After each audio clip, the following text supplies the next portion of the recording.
In Memphis, Tennessee, December 1851. A single event, at a rain-soaked auction block, near the Mississippi River, set off a chain reaction that would haunt the city for decades. A young enslaved man, whose physical appearance defied every convention of the trade, was sold for a price so astronomical that it led to the destruction of 3 of Memphis' wealthiest families within 6 months. The buyer then vanished within a year, leaving behind only cryptic journal entries, suggesting he had uncovered a secret far more dangerous than simple commerce. What made this slave the Memphis Enigma, and why did powerful families systematically erase evidence of what transpired? The spring of 1851 found Memphis in a commercial frenzy, the booming heart of the cotton and slave trade in the Western Territories. The city's elite was dominated by 3 families whose rivalries were masked by polite social niceties. The Harringtons, led by the ruthless patriarch Edmund, controlled the largest cotton warehouses. The Daltons, represented by the premier and discreet slave broker Jacob Dalton, specialized in human procurement. The Kendish clan, led by Richard, represented old Charleston money and held powerful shipping and banking connections. Each family sought the single investment that would cement their dominance over the others. Rumors began circulating in early November 1851 about a slave trader named Ambrose Fletcher, known for dealing in specialty merchandise.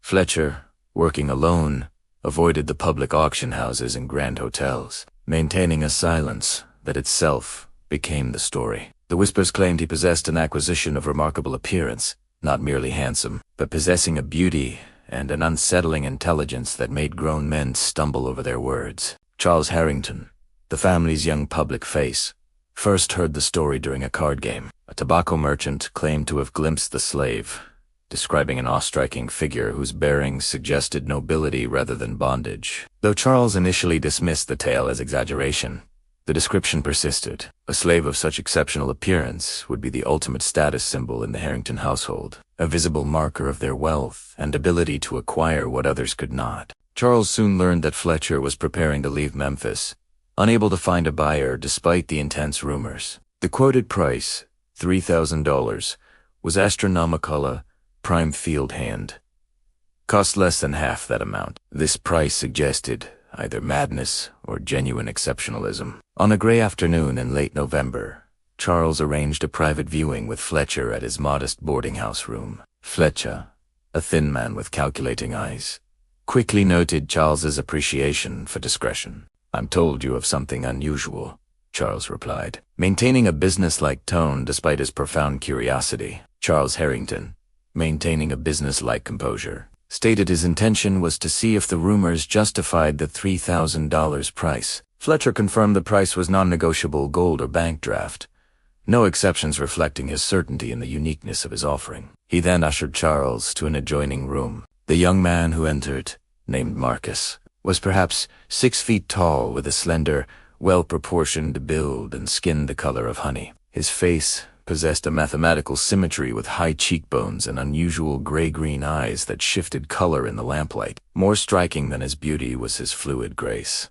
suggesting a refinement far removed from the harsh world of the slave trade. Fletcher revealed Marcus was 23 years old, born in Virginia, fluent in English and French, and trained in household management, bookkeeping, and music. Crucially, he bore no chains and no visible marks of hard labor. Charles circled Marcus, noting the young man's practiced posture of submission. However, he sensed an almost electric awareness emanating from Marcus, suggesting the submission was a performance. When Charles commanded him to look up, he felt a strange jolt. Marcus's eyes held not only intelligence, but a wariness or calculation, giving Charles the unsettling feeling that he was being evaluated. Fletcher explained that Marcus hadn't sold yet because Memphis traders lack vision, seeing only a pleasure slave and damaged goods, which Charles now recognized as his opportunity. Charles was intrigued by the status symbol Marcus represented, which would instantly make him the envy of Memphis Ely, surpassing the Dalton twins or the Kendish musician. He agreed to the astronomical $3,000 price, setting the transaction for the following day, certain his father's initial fury over the expenditure would quickly turn to approval. The transfer of ownership was completed precisely at the attorney's office. Charles signed a legitimate-looking documentation, and Marcus became his legal property. As they departed, Fletcher offered a cryptic piece of advice. Marcus requires careful handling. Treat him with a measure of respect, and he'll exceed your expectations. Fletcher then vanished entirely from Memphis that same afternoon. Charles, walking back, felt a strange mixture of excitement and unease, unaware that he had just committed the largest single purchase of his life, setting into motion a sequence of events that would destroy 3 powerful families. That evening, Charles brought Marcus to the Harrington estate, a grand Greek revival mansion designed to intimidate. Edmund Harrington, Charles's father, prepared to rage at his son's impulsive spending, but when Marcus was presented in the main parlor, the elder Harrington was struck speechless. His expression cycled from anger to fascination and then to something approaching unease. Edmund Harrington, Charles's father, initially prepared to be furious over the extravagant purchase, but upon seeing Marcus, his anger dissolved into fascination. "Extraordinary," Edmund murmured, admitting he had never seen anything quite like it.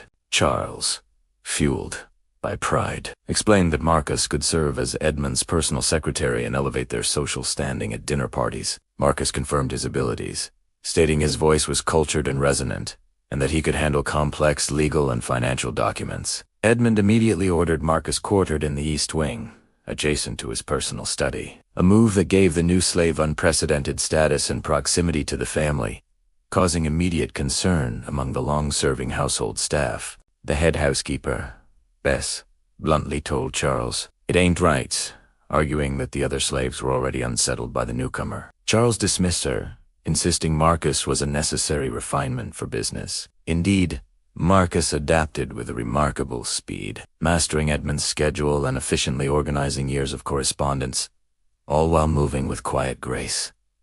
Guests were invariably impressed. Mrs. Sarah Dalton called him absolutely magnificent, and Victoria Kendish noted with narrowed eyes that he seemed almost too refined for bondage. This innate refinement troubled Edmund. Marcus's manner suggested innate privilege rather than trained mimicry. Edmund began making discreet inquiries in Richmond about the purported former owner, Mrs. Eleanor Stratton, but the responses only deepened the mystery. She seemed not to exist in the social registry, despite the documentation appearing genuine. Meanwhile, Charles's fascination with Marcus grew, evolving into a troubling preoccupation. He found himself creating excuses to interact, sensing the powerful intelligence behind the gray-green eyes. When pressed about his education, Marcus's expression flickered with pain and anger before he retreated into careful neutrality, stating only, "My situation was unusual."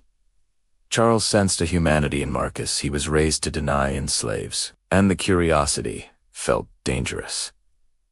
The other slaves shared this unease. Bess noted with certainty that the look Marcus sometimes gave the Harringtons was something that AIE in fear.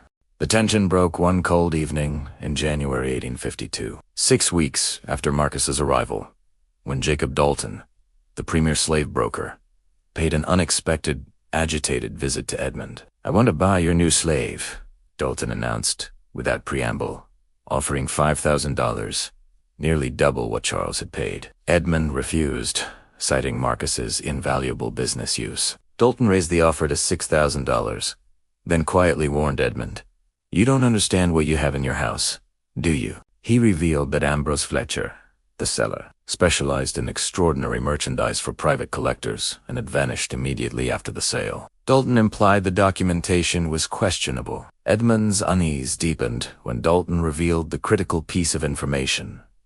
Richard Kendish had approached him, offering $5,000 to arrange for Marcus to be stolen from the Harrington household. Dalton leaned forward, whispering that his own inquiries suggested Marcus might not even be who Fletcher claimed. There were rumors, Dalton confided, that a certain Virginia family had lost a son about 2 years prior. The son who disappeared was educated, cultured, and known for his striking appearance, but the family, the Thorntons, had suppressed all information, claiming he ran away. Dalton pointed out the similarity between the name on the documentation, Eleanor Stratton, and the mother's name, Eleanor Thornton. Edmund immediately understood the horrifying implication.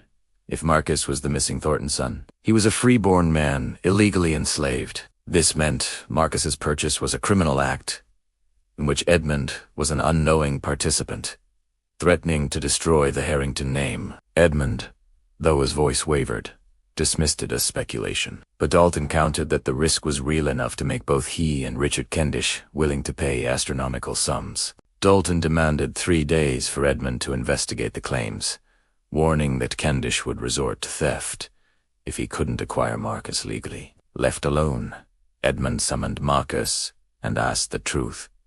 "Who are you really?" Marcus finally dropped his mask of careful neutrality. "I was born free in Virginia," he stated, confirming he was illegally enslaved by Fletcher, who profited from his tragedy. When Edmund pressed the family name, Marcus admitted, "I was referring to being Eleanor Thornton's son." Stunned, Edmund demanded to know why Marcus hadn't protested the sale. Marcus's expression hardened, pointing out that no one, not the attorney, not Edmund, would have believed the word of a man in chains over Fletcher's seemingly legitimate documentation. Then came the staggering revelation. "My own mother sold me, Mr. Harrington." Marcus explained that she manufactured the false history and documentation to sell him to Fletcher to pay off family debts, valuing the Thornton name more than her own son. He revealed he was telling Edmund this because Kendish knew his identity and wanted to acquire him not as a slave, but as leverage to blackmail the Thornton family, intending to expose the scandal regardless. Marcus then presented Edmund with the true choice: sell him to Dalton, sell him to Kendish, or help him disappear. Marcus argued that selling him to either rival would still lead to the truth emerging and the Harrington family's ruin. If Marcus disappeared, Edmund could claim ignorance, that he was deceived by Fletcher. Edmund, realizing the truth always emerges, agreed to help Marcus vanish in 3 days. Marcus confirmed his real name was Marcus Thornton. They shook hands, a moment of profound, honest connection between master and de facto captive. The following morning, Charles Harrington noticed an immediate change in his father's demeanor. Edmund was distracted and tense, signaling that the ordinary surface of their morning routine concealed powerful, dangerous secrets. Charles couldn't shake the tension he felt at breakfast. Afterward, Edmund led him to the study, locking the door in unusual measure. Edmund's unexpected questions focused entirely on Richard Kendish's financial state and recent activities, confirming that Jacob Dalton had offered $6,000 for Marcus and revealed Kendish was planning theft, willing to pay $5,000 to facilitate it. Charles was sent to discreetly investigate Kendish, finding evidence of lavish spending, a failed investment, and most critically, frequent trips to Virginia, with a confirmed sighting in Richmond in November. Edmund finally confessed the secret. Marcus's real name is Marcus Thornton, a freeborn man illegally enslaved by his own mother to pay debts, making his purchase a scandal that could destroy the Harrington family. Edmund explained his plan to Charles. In 2 days, Marcus would disappear, claiming he ran away, thus eliminating the leverage Dalton and Kendish sought. Charles felt a surprising sense of loss, questioning Marcus's safety as a fugitive, but Edmund dismissed his concern, focusing only on the family's survival. However, incident was precisely what the next 2 days brought. That very night, a fire broke out at the Kendish warehouse, destroying goods and injuring Richard Kendish. Though ruled accidental, the fire was intentionally set by someone aiming to distract Kendish, who was closing in on Marcus. The following morning brought rapid escalation. First, Jacob Dalton's eldest son, Thomas, was found dead in his room from an inexplicable seizure. Immediately after, Victoria Kendish arrived at the Harrington estate, demanding to see Marcus. She brazenly revealed she knew Edmund was planning the escape, citing spies watching the house. She claimed the warehouse fire was an attack aimed at preventing her husband from using Marcus to solve their financial ruin. Victoria then demanded Marcus, offering $4,000 more than the purchase price, and chillingly implied that if she got him, the secrets he carried would die with him. Before Edmund could respond to the terrifying threat, Charles burst in with the news. Marcus was gone. His room was empty, the bed made, with no sign of struggle. Victoria, her anger instantly turning to calculation, demanded an immediate search, recognizing the fortune Marcus represented to whoever found him first. That search yielded a critical clue. The stable hand reported seeing a carriage with the distinctive blue stripe of the Dalton family arrive at the back entrance. Just after dawn, Edmund immediately concluded Dalton had seized the opportunity.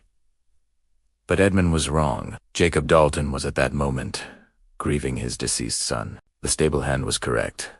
The carriage belonged to the Dalton family, but it was hired by someone else, a person who had been maneuvering behind the scenes, waiting for the perfect moment. This person understood that Marcus's true value was not in blackmail, but in the information he had observed during his time in the Harrington household, linking the intertwined scandals of the three most powerful families. By the time Edmund, Charles, and Victoria realized Marcus was deliberately taken, he was already 10 miles outside Memphis, bound for a destination none of them could predict. The immediate aftermath was confusion. Edmund's instinct to call the sheriff was halted by Victoria Kendish, who warned that involving the law would make Marcus's dubious background and purchase public. They agreed to pool their resources, the Harrington's descendants, including the injured Richard and the grieving Jacob Dalton, and hired Silas Ketch, a notorious slave catcher known for his lack of scruples. When shown a daguerreotype of Marcus, Ketch's interest seemed more than professional, but he agreed to the hefty $1,500 fee plus expenses, warning the men that discretion would cost extra. Even as Ketch began his search, the strange fatalities continued. 2 days after Thomas Dalton's death, William Drexler, a cotton factor who first told Charles about Marcus and was a business partner of Kendish, suddenly collapsed and died of apparent heart failure, though he was in perfect health. 2 healthy young men connected to Marcus's sale were dead in 4 days. 1 week later, a haggard Silas Ketch returned to Edmund's study and delivered a stunning report. He hadn't found Marcus, but he found the abandoned plantation where he'd been taken, which had been used as a base of operations by a group who had been watching all 3 families for months. More damningly, he found documents, financial records, letters, and correspondence systematically documenting everything about their business dealings, bribery, and illegal slave purchases, enough evidence to destroy all 3 of your families simultaneously. Ketch then presented a sealed envelope. Inside was a message, written in elegant handwriting, from the person who orchestrated everything. Eleanor Thornton, Marcus's own mother. The letter confirmed she had taken Marcus and had the documentation of their crimes. She exposed each man's complicity. Dalton for selling her freeborn son with fraudulent papers, Kendish for tracking him to use for blackmail, and Harrington for purchasing him, knowing the transaction was suspicious, all of them seeing only opportunity and failing to see a human being. Eleanor Thornton explained her choice. She could destroy them immediately, but that would be too merciful. Instead, she demanded reparations, financial, social, and personal, to be delivered within 30 days. If they complied, the documentation would be returned. If they refused, everything I know becomes public. The men were stunned. Kendish immediately called it a bluff, but Dalton countered that the slave catcher had seen the evidence. Edmund recognized the complexity. The burned warehouse, the deaths, the time in it, was too coordinated for one person. Ketch confirmed he saw signs of multiple people using the property. The realization struck them simultaneously.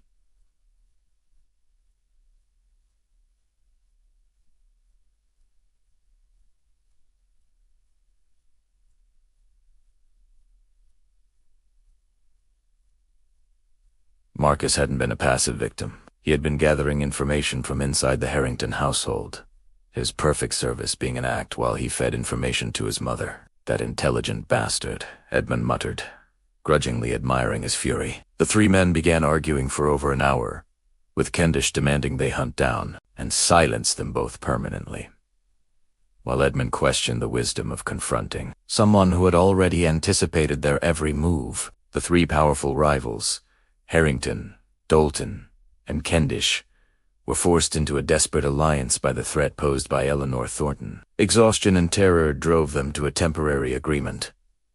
They would wait for Eleanor's demands, then evaluate compliance. However, their alliance was fragile. Each man was already secretly calculating how to save himself, even if it meant betraying the others.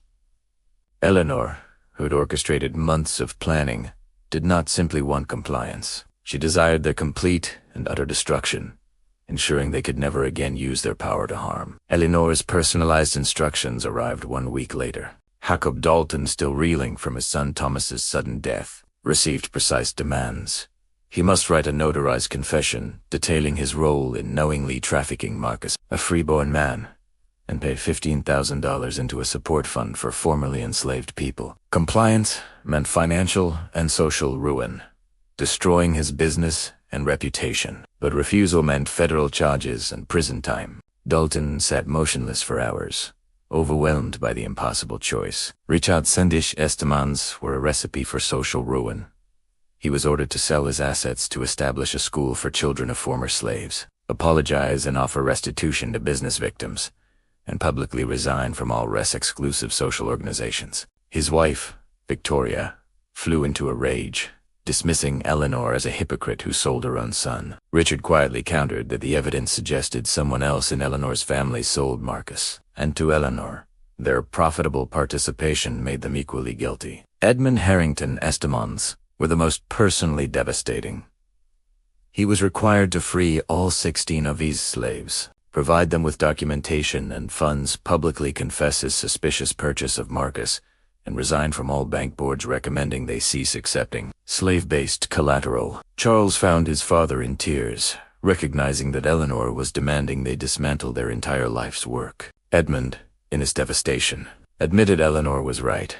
They had participated in something monstrous and valued property over humanity, a dangerous moral surrender that worried Charles. Charles immediately called for a meeting of the three families, held under cover of darkness. Victoria Kendish immediately seized control, fiercely declaring they must find Eleanor and Marcus and eliminate them as threats. Edmund condemned her talk of murder, but Victoria insisted it was the only way to avoid ruin. Dalton, however, warned that killing Eleanor might only hasten their exposure, fearing she had already distributed copies of her evidence. Charles, horrified by the cold debate over murder, intervened, proposing the unthinkable. We could comply with her demands. He argued that perhaps they deserved destruction, and compliance, while devastating, was the only way to prevent compounding their crimes with further violence. Dalton considered that compliance might be the safest long-term strategy, given the increasing pressure from the North and the shifting political landscape. Victoria vehemently refused, but the temporary unity had shattered. The families departed with nothing resolved, each left to face Eleanor's demands alone. Over the next week, the pressure mounted. Jacob Dalton, weakened by grief and fearing prison, began preparing his confession. Jacob Dalton, facing the moral and legal certainty of prison, chose a path of compliance. He liquidated his assets, withdrew funds, and began preparing his confession, accepting that the process would ruin him financially and socially, but would keep him free. Richard and Victoria Kendish took the opposite, violent extreme, pouring money into hiring bounty hunters and private investigators, determined to eliminate Eleanor Thornton before her 30-day deadline expired. Edmund and Charles Harrington were caught between these extremes. Edmund, his moral certainty shattered, leaned toward compliance, while Charles struggled with the practical recognition that compliance would destroy his family's generational wealth. With 12 days remaining, Eleanor Thornton, who had been secretly watching their responses, made her final move. On a cold morning in February 1852, Jacob Dalton was found dead by suicide in his study, hanged from a ceiling beam with a note pinned to his chest confessing, "I cannot live with what I've done." The suicide shocked Memphis society, suggesting a disgrace of unfathomable magnitude. 2 days later, Richard Sendish's body was discovered in a Nashville hotel room. Though officially ruled heart failure, the strange bruising on his neck suggested a violent struggle, fueling rumors that the two deaths, both connected to the Marcus Thornton scandal, were not coincidences. Edmund Harrington, now the last man standing, contacted Eleanor Thornton through intermediaries, pleading to negotiate terms that would spare his family. To his surprise, Eleanor agreed to a meeting at a deserted church outside Memphis. Edmund arrived with Charles, where they found Eleanor, elegantly dressed and resolute, with Marcus standing silently beside her. Edmund went straight to the point, asking if she was responsible for the deaths. Eleanor was unyielding. Dalton's guilt destroyed him, and as for King, men who hire violent criminals sometimes discover those criminals have their own agendas. Edmund begged for mercy, asking her to let the consequences fall on him alone to spare his innocent wife and son. Elena sharply questioned his plea, asking where his mercy was when he purchased her son. Edmund admitted he had none, justifying his monstrous actions as legal and profitable. Eleanor then revealed that Charles's unexpected call for compliance at the meeting was noted, but asked him if he truly believed it or was merely playing to his father's guilt. Charles admitted he didn't know what he believed anymore, stating that seeing Marcus's intelligence and humanity had made him question everything he was taught. Eleanor's expression softened slightly at Charles's honesty, leading to her revised terms. Edmund was required to free his household slaves, but documentation and resources, and resign from the bank boards. So consider this a gesture of mercy, that she would not require the public acknowledgement of his role in purchasing Marcus, allowing the Harrington family to rebuild their reputation, diminished, but not destroyed. Marcus then spoke, his voice carrying the weight of suffering, announcing his plan to move north to Boston to study law and become an advocate for others caught in similar situations. He stated his plans were not a sign of forgiveness, but a choice for survival. Edmund accepted the terms, agreeing to begin the painful process the next day. Eleanor and Marcus departed Memphis, heading north. The ensuing scandal was substantial, but manageable. The Harrington family diminished into a second-tier, respectable family. The Dalton family scattered in shame after the suicide revealed financial irregularities. Victoria Kentish failed to salvage her family's name and died in poverty in New Orleans. The memory of the most beautiful slave ever traded in Memphis gradually faded, but the unique nature of the Kesta, enormous price, the elaborate revenge, and the vivid evidence of occurrence remained significant. Eleanor Thornton's meticulous files, gathered to ensure that the truth outlasted the power structures that tried to suppress it, demonstrated the lengths individuals would go to for justice. The story of Marcus Thornton remains a profound testament to how quickly power can become vulnerability, and how the pursuit of profit without conscience can lead to utter ruin.